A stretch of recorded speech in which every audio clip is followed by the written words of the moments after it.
Good afternoon, and thank you for listening to today's podcast. My name is Tyrone. I have Jerriah Aleaxander with me, and I also have Shomari Black. And Shomari, I do apologize because we have to start this, but can you go ahead and introduce yourself? Yeah, again, my name is Shomari Black. Jerry's big cousin, big brother, whatever you prefer. But I have 3 entities. I'm a business owner, a trader, and I'm about to turn the dollar. Make Black Wall Street again. It's not a slogan or a movement, it's a lifestyle. So exemplified through your actions. Yeah, so we were talking about Black men, mental health, and just how we deal with problems. And Shomari was basically stating, and correct me if I'm wrong, but basically you were stating that you handle your issues logically, but you were unsure if that's the right way, correct? The more practical approach would be to apply logic to a situation versus acting off impulse. Anyone that could behoove anyone if they apply logic versus acting off impulse. Because if you think before you act and then act, it's more calculated. It's always more calculated when you think about your actions first. But in response to having trauma, whether you're an adult or from your childhood, you can't just dwell on it. That won't do anything for you. If anything, you should use that trauma as motivation to want better for you and your life, for the future, and for your kids. So with me, I was born premature, and I was like, 2.5 pounds? I could dwell on that every day and use it as an excuse as to why I can't do whatever I want to do in life. But instead, I'm going to say, no, I'm not going to dwell on that. That don't make or break me. I'll just use my unfortunate background as motivation to want more and get more out of life. Yeah, and I tend to agree with that statement as well. I don't know if you knew, but obviously Jerry knows. Like, I've had a very tumultuous childhood, from being homeless twice from obviously not having my dad in the home, just dealing with a lot of family issues. And for me, I think that I would say that me and you kind of have that in common. Like, I'm not going to let, my failures define me. At the end of the day, maybe want to, at the very least get a high school diploma, at the end of the day, and do different things. But I came across this quote, and both of you guys can answer this as well, just to lead into what we're discussing today. But I saw a comment about this issue, and it's really not just dealing with Black men, but it's just dealing with Black people in general. But the quote is, we suppress so much stuff because of our pride, which ultimately kills us on the inside. Whoever wants to talk about that first, but like, do you think that's true, or do you think there's some truth to it, no truth to it at all? But like, what do you think about that when you hear that statement? I guess I'll go first. Are we speaking in general, or are we speaking from how I view men? No, just in a general sense, because it's both dealing with African because of the traumas that we have dealt with. I can speak from my experience and say that that's 1,000% true. For me, I suppress a lot of my issues because I feel as Black people, we don't have enough empathy or sympathy for one another. So if I'm coming to you and I'm telling you, this is what's going on with me, and you're not gonna look at it from the perspective of, oh man, like maybe she just needs some support. It's automatically, oh well, what are you gonna do about it? Put your big girl panties on, and it feeds into that black women are so strong phenomenon of like we just can bear on everything and we could just take it on. So it makes me not even want to go to people with my issues if you're going to have that kind of response towards me. So I don't really speak on it. What response do you want? You want them to hold your hand, or you want them to tell you what you need to hear? It's okay to grieve, but you can't stay there. You can't be stagnant. Okay, but you have to acknowledge how I feel. I understand you want to come up with a resolution to maybe how I feel, but let's just be real. Whatever solution you may say to me, I probably already thought of it myself. So I'm not coming to you to get a resolution. I'm coming to you to be heard. And when you are heard, you expect a response, or you just want to be heard? I want to be heard, and I want some. You want a response? Very. Right? No, I don't want any cliche. Oh, put your big girl panties on, because I'm gonna do that anyway. I'm gonna figure it out anyway. So. Okay. When you're venting to someone, what do you expect in return once you get that off your chest? What do you expect for them to say? A solution, or you just want them to, pat you on the back and tell you it's gonna be okay without telling you any solution? That's cliche if you ask me. No, because at the end of the day, if I can come to you and be vulnerable with you, like I said, I mean, let's just call it for what it is. Everybody, when you go and vent to somebody, you already know what the hell the solution is or what you have to do. Not necessarily, no. I can say, I think we all can agree here. When someone vents to another person, that person they vented to, they've already established some form of trust with them. Hence why they coming to them in a vulnerable state. If I don't trust you, I'm not going to be vulnerable with you and vent to you about my personal life. Correct. So you already respect that person's opinion when you initiate venting to them, because inevitably you already trust them. But I feel like if I don't start the conversation off with what should I do, or I need your advice about something, you shouldn't be adding your unsolicited opinions. That's just personally how I feel about that. Like, if I come to you and say I just need to vent, listen. If I come to you and say I need advice, give me your advice. Well, the advice would probably engulf the solution. That's the most practical advice that you could get. Is absolutely solution. Not like it's gonna be okay. It's gonna be okay. Just I don't know, man. Like that. That's really not gonna help you practically. It'll help you in the time being. Okay, but at the same time, what do you think? You think that what you tell me, I haven't already thought about that before? Because what you're gonna... You said yes? No, I wouldn't know unless you conveyed that to me. I can't know what you're thinking unless you tell me, hey, I agree with what you're saying because I already thought of it. Okay, cool, then we're on the same page.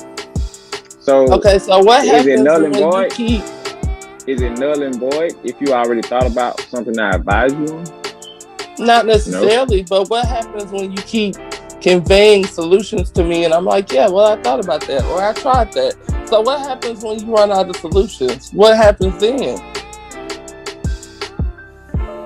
You act on the solutions that have been mentioned. You act on it. You just don't state what the solution is. Go act on it, and then in the long run you'll probably feel better about it. Or feel that you were happy you did do something when you did, versus just stand there docile or stagnant. Well, I just feel like what's the... I say, okay. I have a question.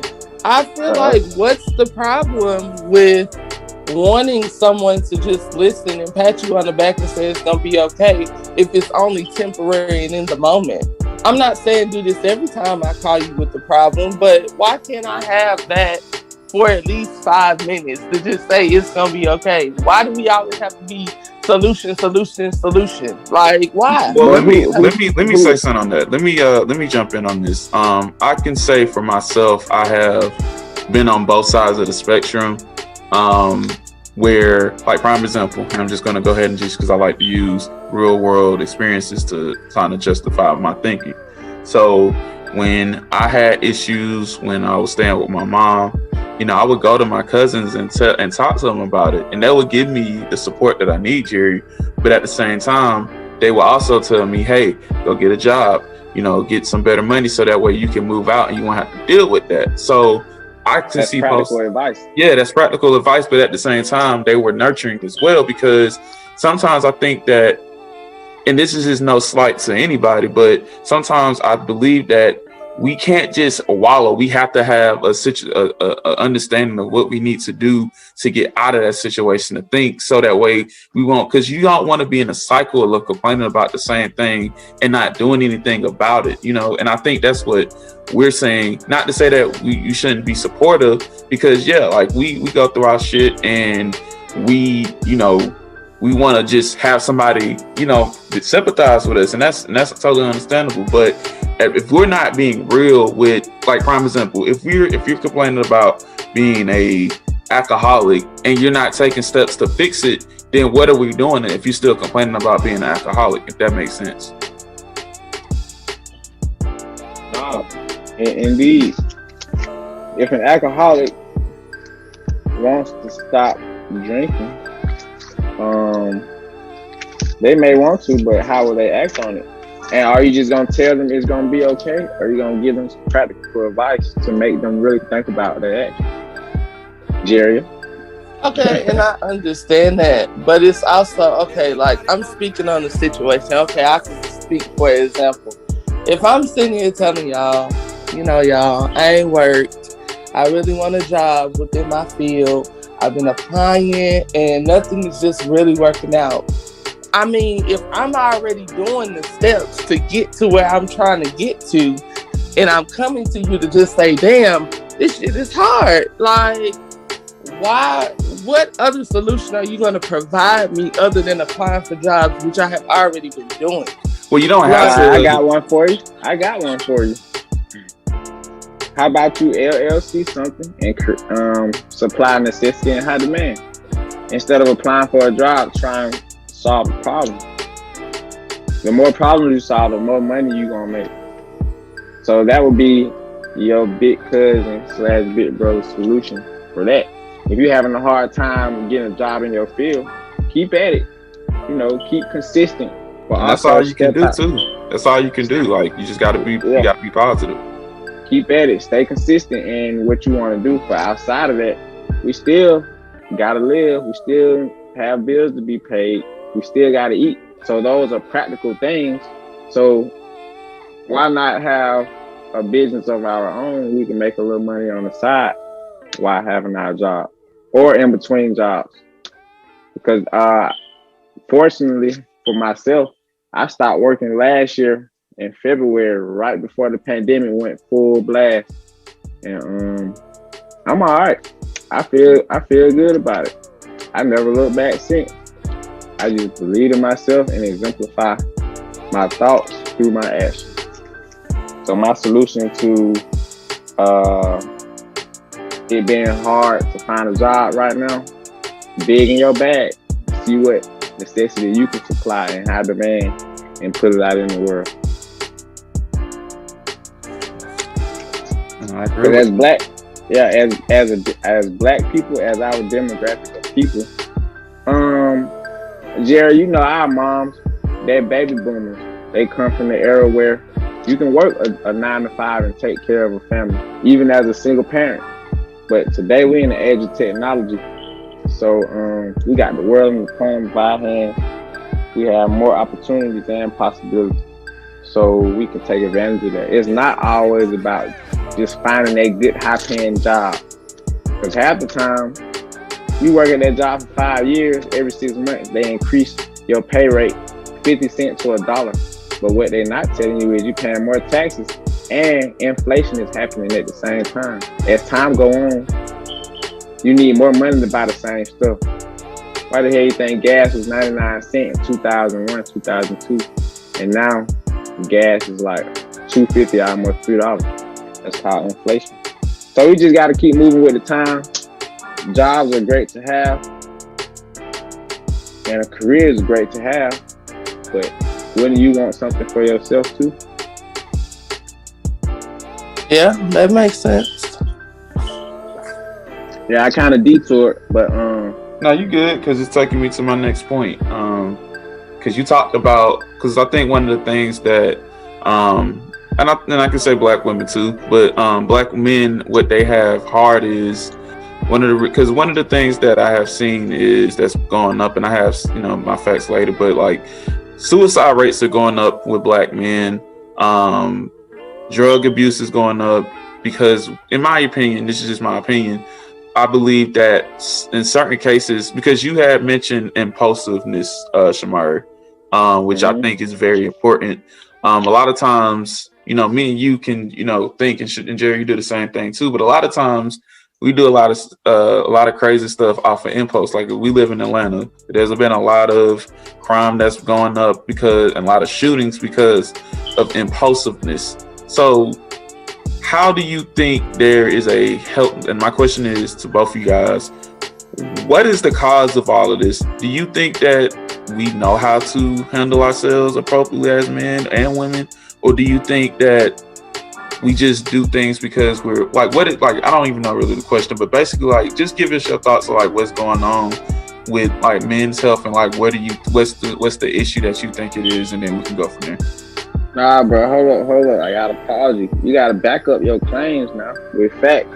Where you pulling that from? That more black men are committing suicide. Where that source coming from? So let me pull that up for you real quick.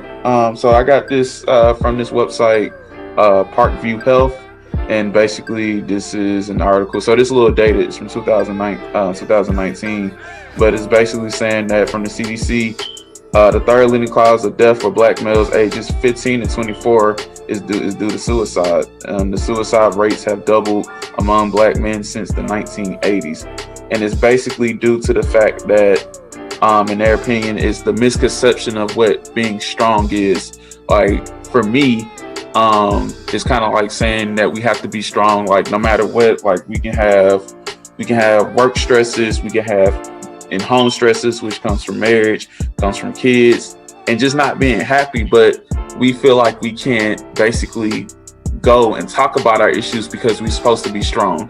And because we're supposed to be strong, we, going back to that comment, like basically our pride being the downfall, our pride literally kills us because we're so strong that we're mentally weak. That's basically where that's coming from. All right, man, we gotta dive into history because this notion of the black man being so strong and shielding his emotions derives from slavery. You damn right it is. You couldn't express yourself back then without ridicule or shit, getting your ass beat, even getting lynched.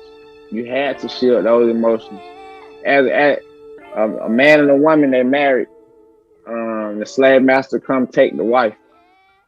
You know damn well the husband want to say something, want to check the man. But if he don't share his emotions and he act out impulse, what'll happen? He'll lose his life. Yeah. That's just one example of many. Shit, children have been taken from their parents, taken from their moms back then. Sold into a different state, never to see them again. They had to shield their emotions. So these notions of shielding our emotions come from us being ridiculed when we express ourselves. So it's a trickle down effect. Just like discipline your children or being hard on your children, or you gotta be twice as good. You gotta be good. I remember my mama telling me that all the time. That derived from slavery. A lot of things derive from slavery. We still dealing with that trauma. That's PTSD in its own self, kind of. So to deal with it now, people should be more vocal with each other. People should express to their loved ones and close friends how they doing inside their head. Cause I had a best friend. He committed suicide at age 23 in 2017. Charles Purnell, one of the best running backs out of Southwest Atlanta, Georgia, had a full ride to go play ball, but no one knew how he was doing mentally because he never portrayed that. So, shielding those emotions, I guess he didn't want to seem weak or vulnerable because, of course, as a football player, you can't be any one of those things on the field. So maybe he wanted to correlate that physicality with his mental. I mean, I'm not sure. But I think, essentially, go ahead. Oh no, go ahead, man. Sorry. Essentially, if you're not doing good or you're not feeling like yourself, what's the worst that could happen when you talk to someone you already trust? They're gonna bash you. They're gonna go on Instagram and say, "Oh, this motherfucker crazy." I mean, like, what's the worst that can happen? And at that point, if they do that, it's up to you to give a damn about what social media say and what you know to be true. And I think you made a very interesting point because I think the problem, it definitely goes back to slavery, but I also think it goes back to, I blame everything on the media. And I think because there was a post on Twitter and I don't have it in front of me right now. I wish I did. But basically it's like because there's this whole feminist movement about, especially it's attacked to me on black men, straight black men. And it goes to this point where if we show too much emotion, quote unquote, we are bitch, we're doing too much. But when we don't show emotion and we act out of impulse, oh, we're misogynistic, oh, we need to handle our mental health, oh, we're a problem. But there's no in between with us. And I think that is the problem because, like you said, going back to Jim Crow, like you had to deal with it on both fronts. You had to deal with racism. You a grown ass man, but a white man is gonna call you a boy. You're basically getting discriminated against. And in certain instances, if you had problems at home, you had to deal with it too. So it's like, what can you do to escape? And for me, like, I'm not going to sit up and lie. I have been suicidal before because I didn't feel like I could go to anybody and just, talk to somebody, like, because it's the predetermined judgment of, oh, you're a man, you're supposed to figure it out, but kind of going back to what Jerry was saying earlier, you want that sympathy, and I think that is a problem that we have to address within the black community because it's kind of like the media is going to make it to a point that black men don't protect black women and black men don't like black women. And then in turn, it makes black women think, oh, black man ain't shit. And then it's like, no, we on the same team. So Jerry, to bring you back into this, how do you feel about that? And just give us your thoughts on just how do you feel, especially since you're going into the field, why do you believe that black men are just so hesitant on just talking to somebody? I can speak in general. I believe that black people are reluctant due to the things that they have been taught within their household, as far as things like what goes on in this house stays in this house, or that should be any family though. Y'all family business not for the world to know. I mean, when you're speaking with a professional, if you were to speak with a professional, you don't feel like they should be open about what's going on? Oh, no. When you speak from the place or perspective of a parent, when they say what goes on in this house stays in this house, they're not talking to a therapist, they're talking to their child. No, a family's business should remain inside the household. No, I'm saying if the child is going to see a therapist, does that same rule apply? No, because then I guess you're given the opportunity to open up. But other than that, because I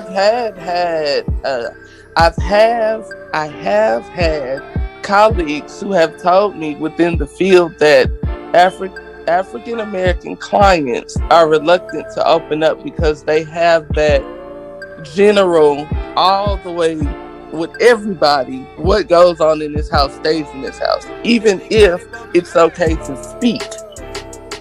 So I feel like that plays a factor into things, along with, let's just be real, we don't have enough people within the counseling field that look like us. So you're going to go to a white therapist and feel like you have to put on this mask and not really be your true authentic self and tell about what's bothering you, because she may not even understand. Or so what good would that do? Yeah, I'm saying. But that's what I'm saying. That's the issue that we have along within the field of having Black therapists and counselors and psychologists, which is why I do believe that we do need more of us within the field. But let me say this too. And sorry, Jim, I had to cut you off, but I need to get this point in. I think that we do technically, quote unquote, have therapists, but they're not therapists. Our therapist is church.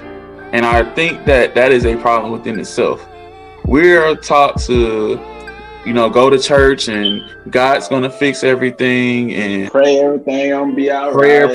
Praying and it's just going to wipe all the problems away. And I can tell you from my family, that shit don't work, because you're basically numbing, or it's like putting a Band-Aid over a gunshot wound when you go to church and you have so much trauma and so much stuff that's bothering you, and just saying I'm blessed and highly favored and you thinking that's going to work.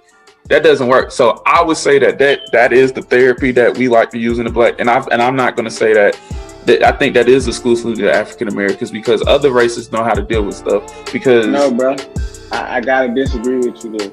I don't think church is the main form expression when it comes to Black people. It gotta be music. That's how we deal with our problems. Therapy, bro. We express through music. Yeah. That's our number one reliance.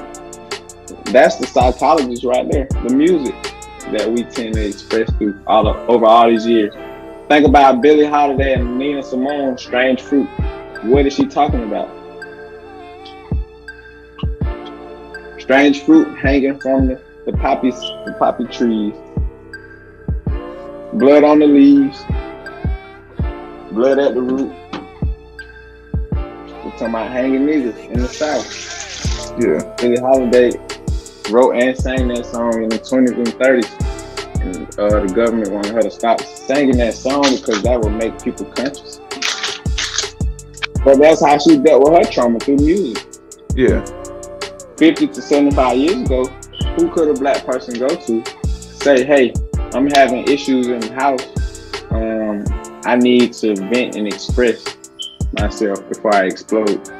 That was non-existent. Maybe to grandma or to someone in the neighborhood, but not an actual psychologist like we have today. So, yeah, I can speak on that too, because my mom's generation, that's the generation where they were told that only white people go to therapy. We don't have those problems, and we're too good for that. We're too blessed to be stressed. And I would agree, because I was going to say as well, drugs definitely come to play with coping with therapy, and that's including with alcohol too. And then that's not the right type of therapy though. It's not. That's what I'm. Yeah, it's definitely not the right type of therapy, but it's the therapy that we decided to do. And that's why I think that with the education that we got going on, because like you said, Black people have not really been free since the 1960s because of Jim Crow. So I think one of the things that I've always felt to realize is, I think that a lot of African Americans don't really even think about in general, is when we was set free from the plantations in around 1865, we were free, but we would unless you was all right, unless you was born, which I'm probably sure that wasn't the case. If you was born in Africa and then you came over here, you don't know how to be a human, because for all of your life you've been conditioned to be a slave. So that means once you were free, how did you know how to be a regular adult? Because if you look at it, a lot of times those people who were free from the plantation ended up back working as a sharecropper or in some type of way getting locked up. They ended up back on the plantation because that's all they knew. So if you think about that, how like raising kids and just doing basic stuff, they didn't know how to, I mean, they knew how to raise kids, but they didn't know how to do it raising kids as free people. They didn't know how to do anything because, well, they knew how to do it, but they had to learn how to do it as a free man or a free woman. So I think that when they didn't have to relearn how to raise their children. Yeah, we did. That's what I'm saying. But I'm just saying, like, to deal with, like, we knew how to do the basic stuff, but dealing with like just everyday stuff that we didn't do because we weren't free. Okay, I get what you're saying. Yeah. So like basically what I'm getting at is when it comes to like dealing with stuff, like I don't think a lot of people understand the effects of Jim Crow. Like it worked for us, but like we weren't really free until like the, you know, the 70s, if that makes sense. So we are still catching up to everyday society because, and we're starting to get there, but it's still a long way to go. So what I'm getting at is we're more educated. So we now know, okay, if I got a problem, it's okay to go to a therapist. But Jerriah made a good point, and Jerriah, if you want to expound on this too, a lot of times when we go to therapy, we have a white person that we talking to, which is a problem in itself. Yeah, I feel like that's the problem. And honestly, it's before we even get to that point, I just kind of feel like Black people aren't willing to even, in my opinion, finance going to go see a therapist. You'll spend all your money on going how to... you know? Do you know anybody that's been presented with the opportunity to go see a therapist and they did it? And they I'm had agree with Jerriah on this one. I feel like a lot of people are hesitant. Right. I feel like a lot of people are hesitant. Look. Y'all always say how y'all feel. No, put some fact in there. Put some, back it up with something. Y'all can't just keep saying how y'all feel. That's just but I get what you're saying, but it's an opinion. And I think, for me, I'm gonna just speak for the people who I know. Like, I'm not gonna speak on who I don't know because I don't know them.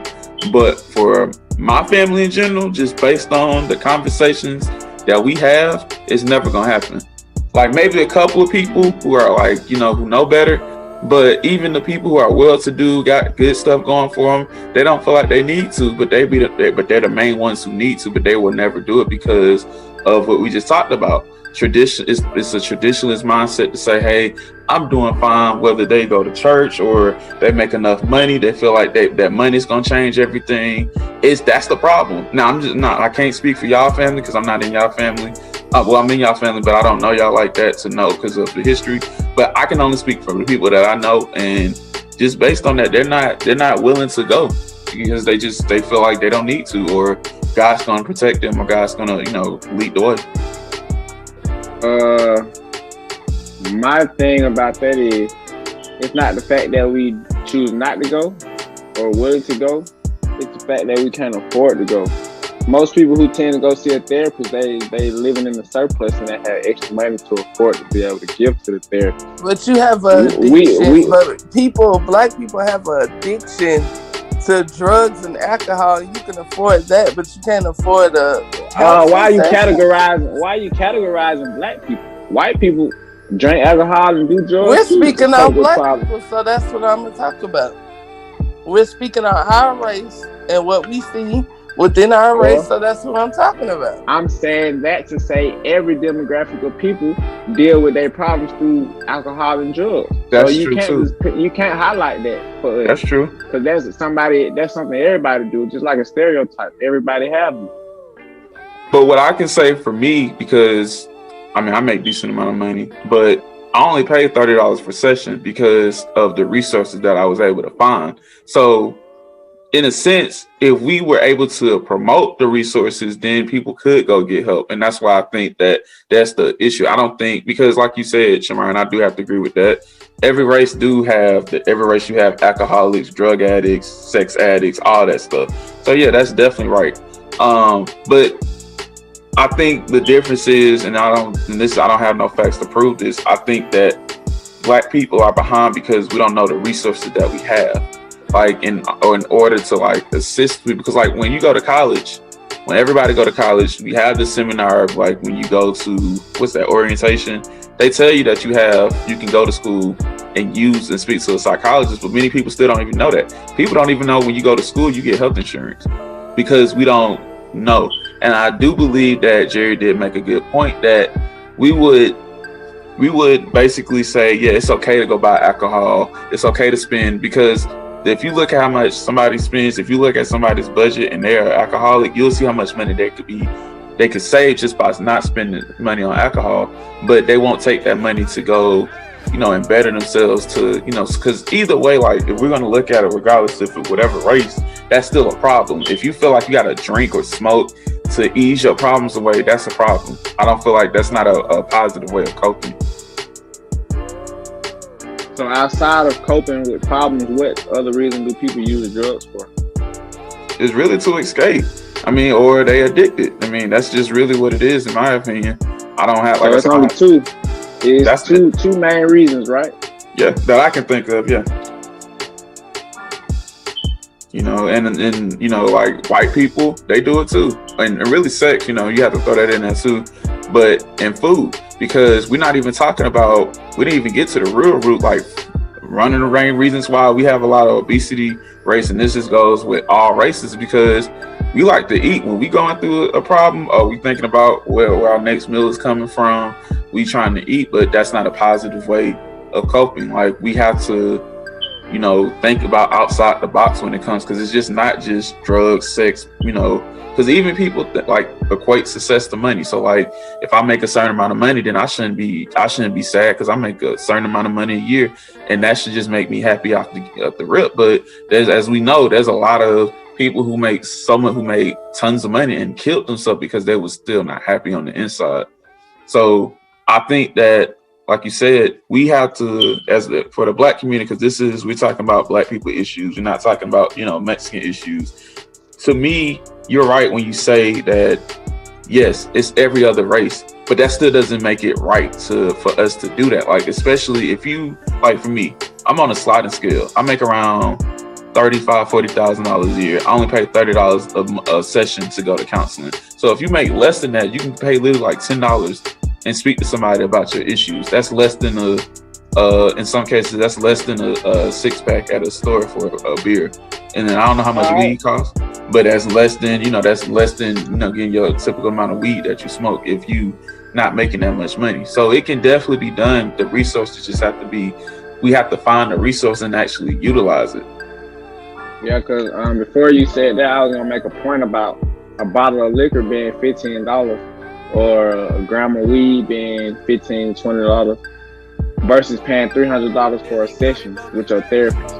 Which one would the average Joe do that's in a low income area already? They're barely making ends meet. Which one would they most likely do? Would they go buy that weed and alcohol? Or would they go put up a third of their rent to go speak to somebody that probably most likely don't even look like them, and after the session don't really care about their well-being? That's a true statement. But what I would counter that with, and like I said, you don't have to pay $300, but let's just say that was the case. When you finish smoking, or when you finish drinking, or you finish having sex, whatever, is the problem still going to be there? More than likely, yeah. You may temporarily forget about it, but that problem's still going to be there. And yes, when you speak to a therapist, the problem's still going to be there. But you have, going back to the whole argument about giving advice, you have something that can resolve that issue. Just smoking is just going to give you a temporary relief, but it's still going to be there.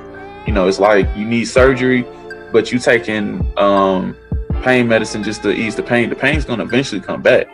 But if you go ahead, go ahead.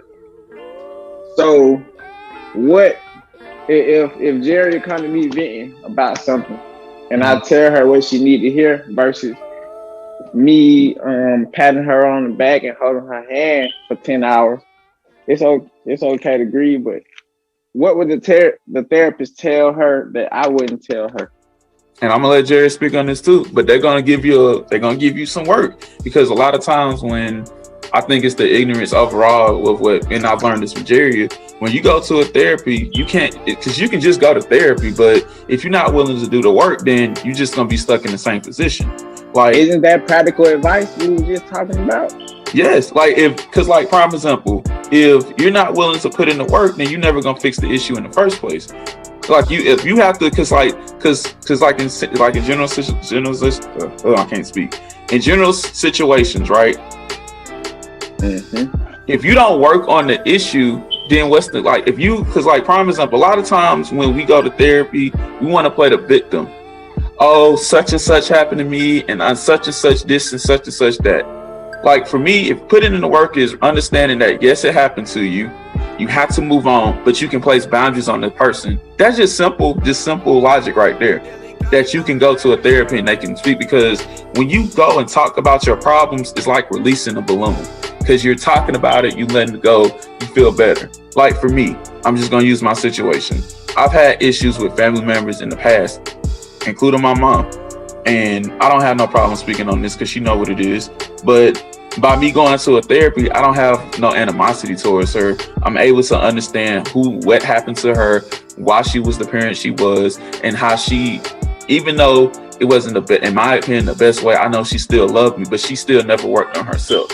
And I was able to do that because my therapist was able to connect the dots and be like, okay, look, this is why she is. And maybe she was that way towards you because she never felt this. She never got this. And that's all I'm saying. But by me sitting like drinking or whatever, yeah, I may feel better, be like, man, fuck this shit. But then when that high comes down, I'm gonna be still mad as fuck at my mom or anybody. And I think that's what you have to do. Like you literally, it's like this is as simple as anything. You have to put in the work. Like you can't, it's like the whole saying in the Bible, faith without works is dead. If you don't put in the work, then it's just gonna be a faith thing that you just want. But until you put in the work, that's how you get your results. Like that's the issue. That's what I'm saying. And Jerry, if you want to speak on that too, or Shomari, if y'all want to, if you're not, Jared, Shomari, go ahead. Go ahead, Jerry. I guess I would just want to know from your perspective, Shomari, what do you think therapy is? What do you think a therapist does? Therapist listens to you, and they help you grieve, and they give you advice on what to do for the solution. That's my educated guess. Partially correct, but not always. And I think that's the misconception that people have with therapists. We don't give advice. We don't. We take what what do?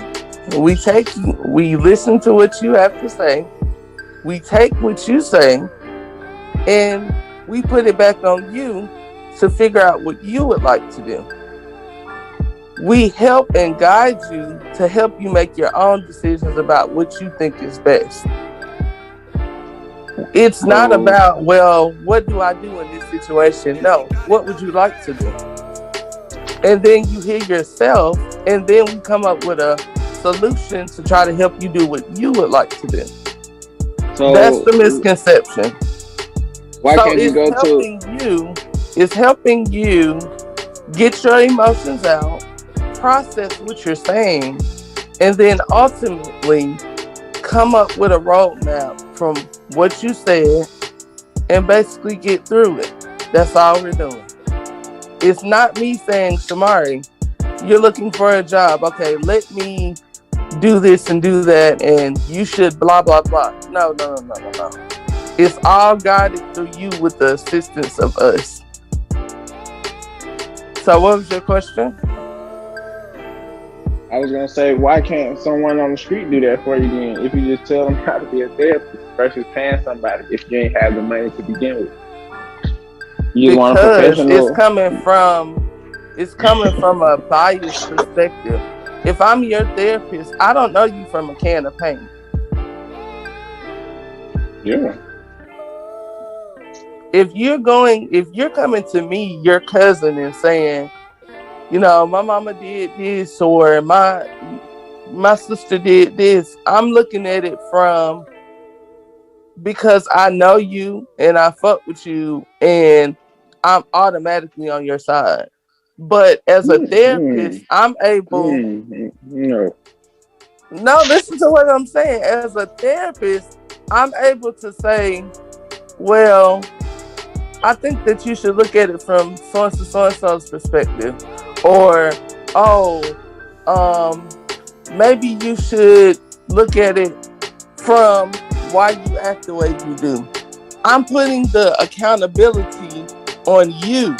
Like, even if you aren't wrong, I'm helping you shape your mind to see it from a different perspective.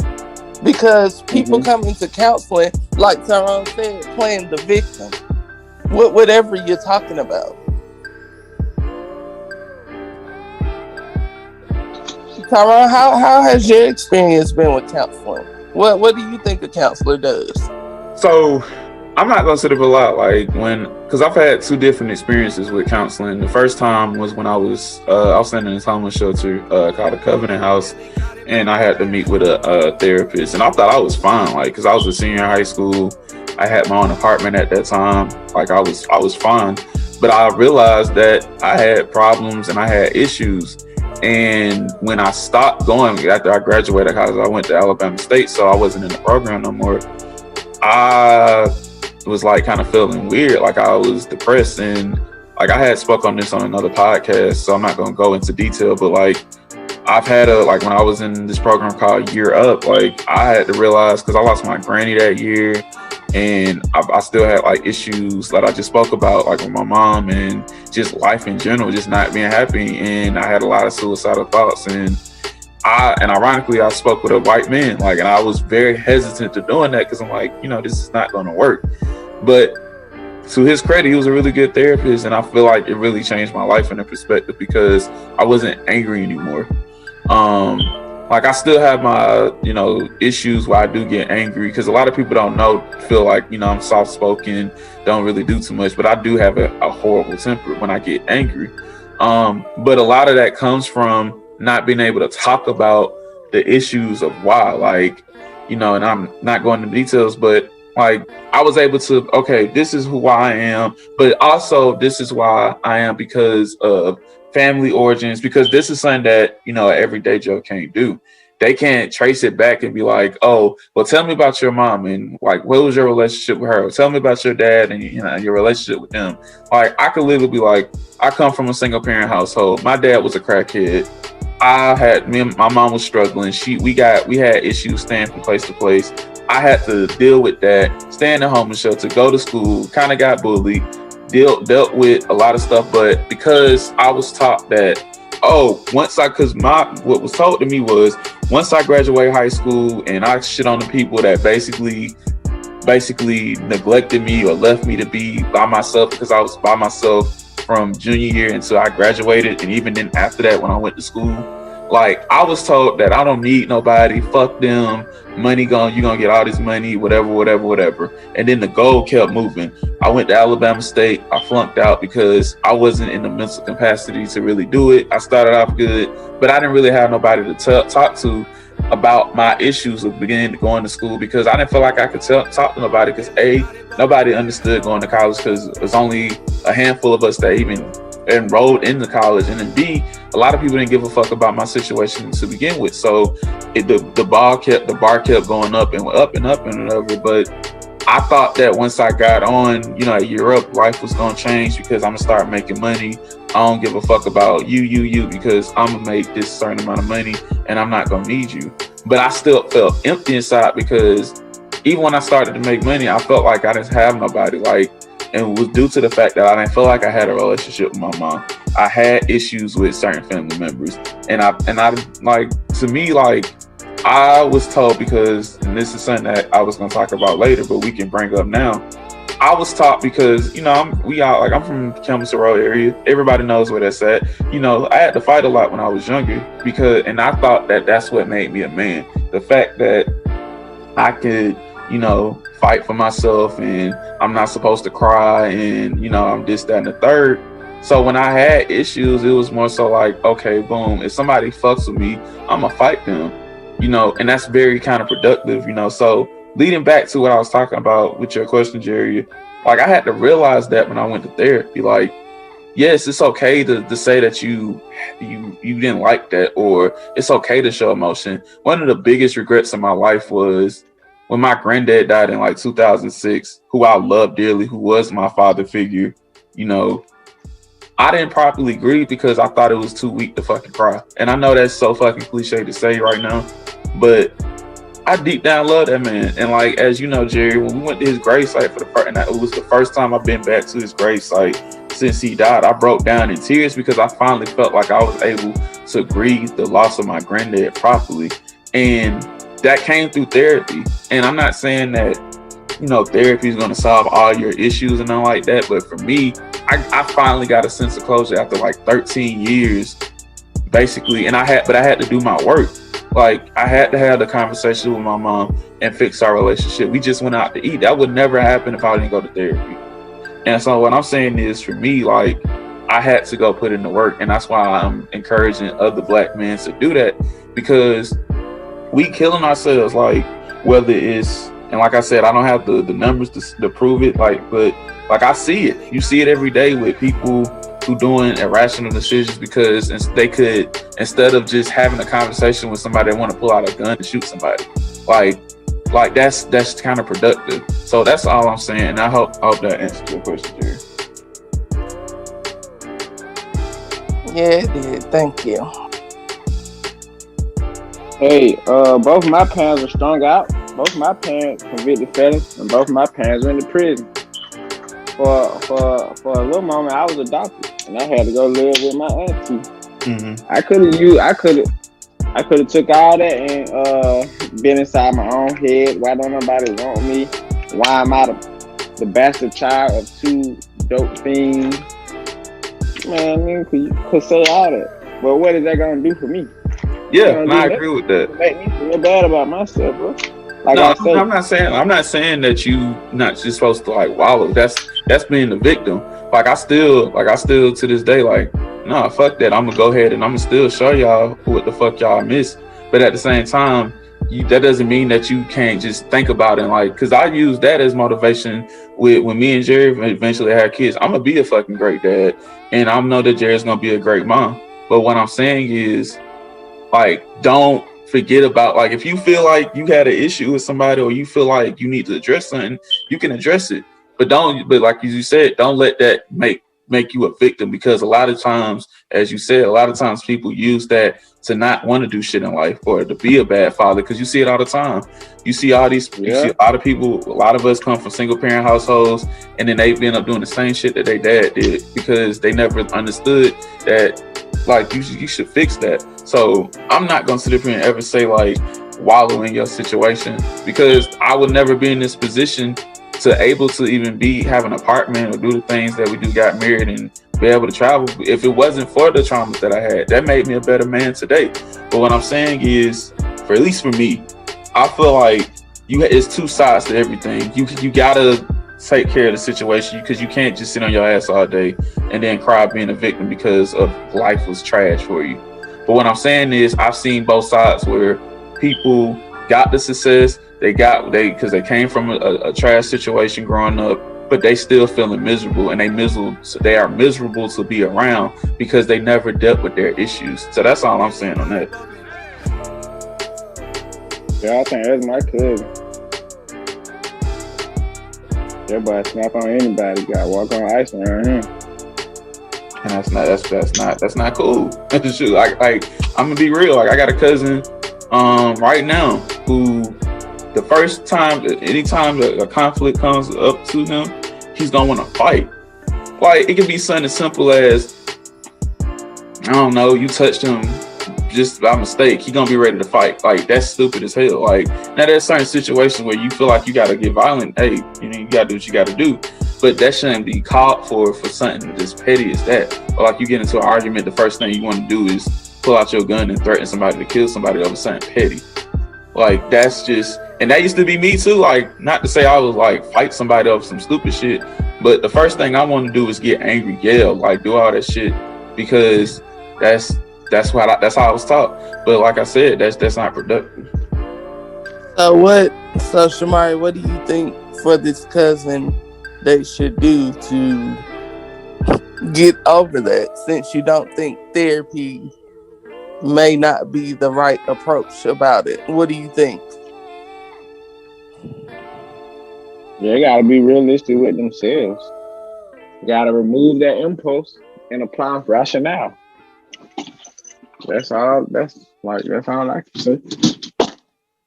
And I'm not a therapist, so I can't tell somebody what I think they should do. No, I'm just saying it. I mean, correct me if I'm wrong, but I don't believe that you feel therapy. I'm not gonna say I don't feel like you don't feel like it's important, but it doesn't sound like something you would do. I can't foresee and say what I would do, what I wouldn't do right now. I can't say. I'm not gonna go see a therapist in the future. And the question I would ask is I think it depends on whoever it is.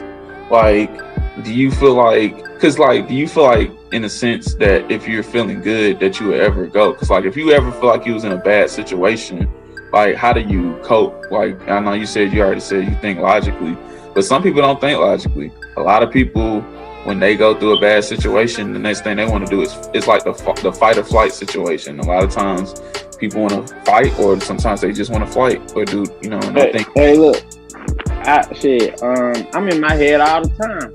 Yeah. I'm a Taurus. I overthink all the time, self-conscious, all that. Shit, I smoke weed every day too. So it goes back to that alcohol and drugs.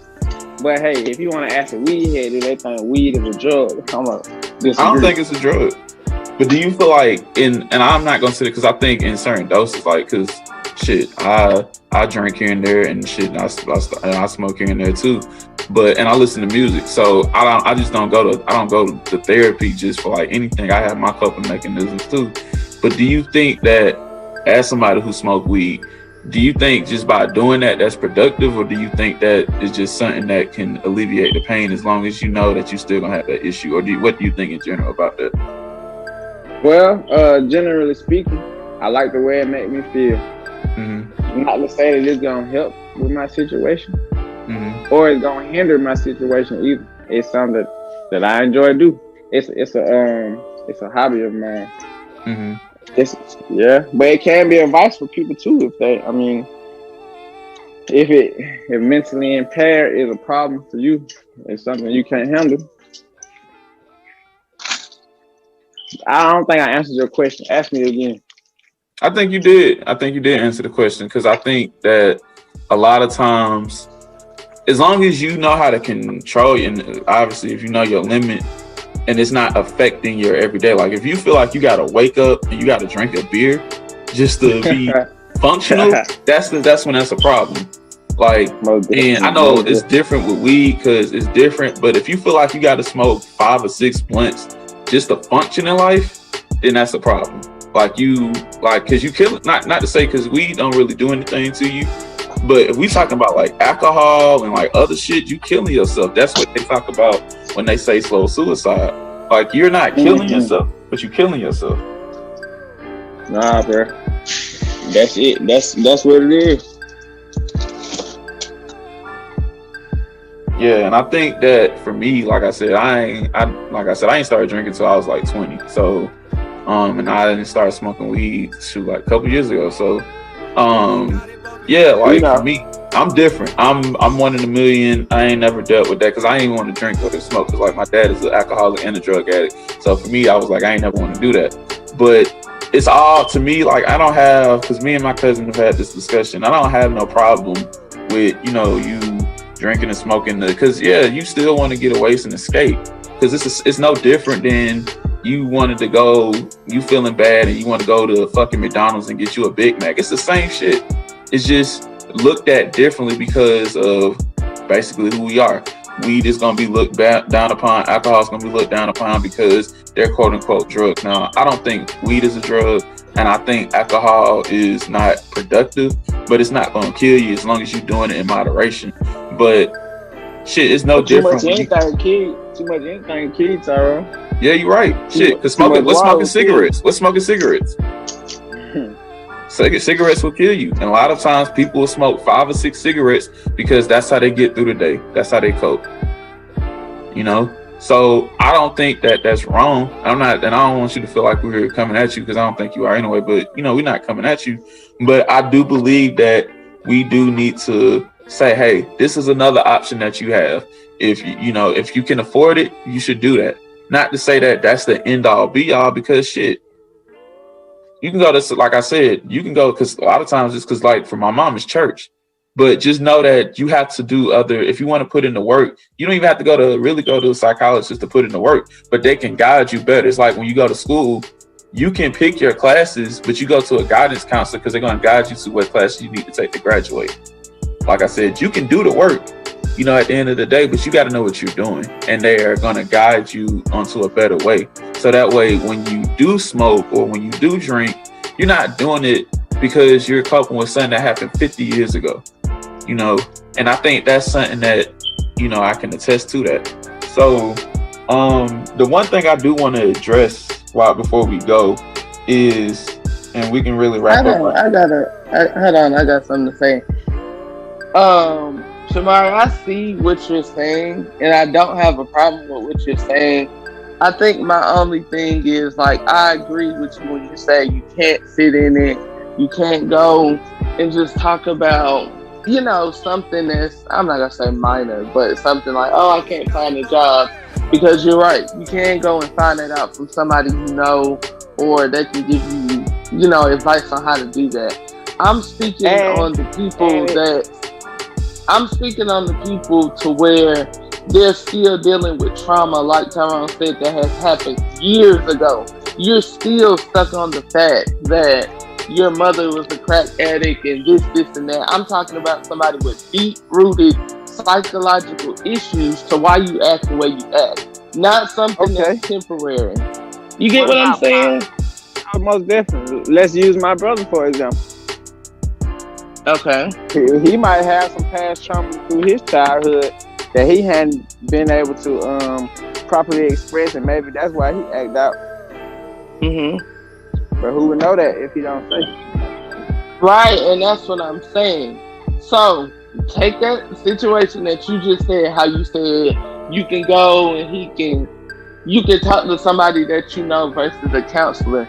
He may not feel as though he can go to you, anybody else, or whatever, but a counselor who does not know him from a can of paint, who looks like him, I'm just saying preferably a black counselor, he may feel comfortable because you're a professional within this and you look like me. Versus if he was to come to you as his brother, you're still going to look at him like a man and say, because his experience of how he grew up, you may never understand that. So he can't come to you and say, well, Shomari, I feel like, I don't know, mom never loved me. And you may be looking at him like, oh, she definitely did. So I just feel like from somebody who's going within the field, I don't know. I feel passionately about it because we tend to sweep those issues under the rug about what happened to us. Like how you said, you kind of close out the traumas that happened to you, and that's rightfully so within your own rights that you do that. But some people really do let it affect them, and I do feel like the people who are those people need to seek therapy. And that's all I was saying. And I can say this too, and we can close. I feel like we got to do a part 2 on this.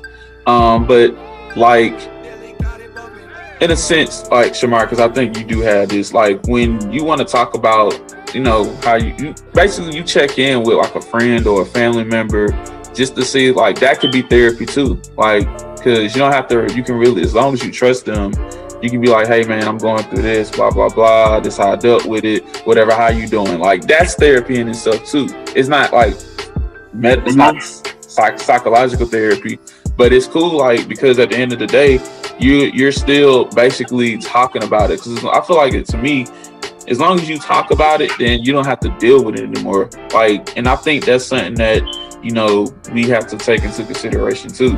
If you want to go ahead and expound on that before we close. Yeah, sometimes people don't want to relive the trauma, so they disregard from talking about it. When you want to open those old wounds, sometimes you do more damage than you help because people sometimes they don't want to. That's another part of their life. They not there no more. They past that. So sometimes people don't care to address it. Like I really don't care to address why my dad wasn't more involved in my life. Like at this point, how is that gonna help me? It really don't matter at this point because I'm already an adult. Yeah. So we can't go back in time. And you place boundaries on it. It sounds like it. Huh? It sounds like you put boundaries on the situation. Like you put boundaries around it so it don't affect you.